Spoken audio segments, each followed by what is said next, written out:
ये दुनिया ये हमेशा के लिए नहीं, बल्कि इस दुनिया के अंदर अल्लाह ने हज़रत इंसान को एक ख़ास मकसद के लिए ये भेजा है। उस मकसद का तज़किरा अल्लाह सूरत ज़ारियात में इन कलिमात के साथ फरमाते हैं।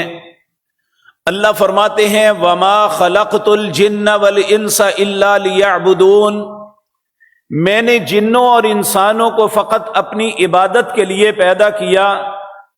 और जो शख्स अल्लाह के इस हुक्म की तामील में ज़िंदगी बसर करता है, वो अपनी हकीकी ज़िंदगी के अंदर अल्लाह की जन्नतों में अल्लाह का मेहमान बनेगा।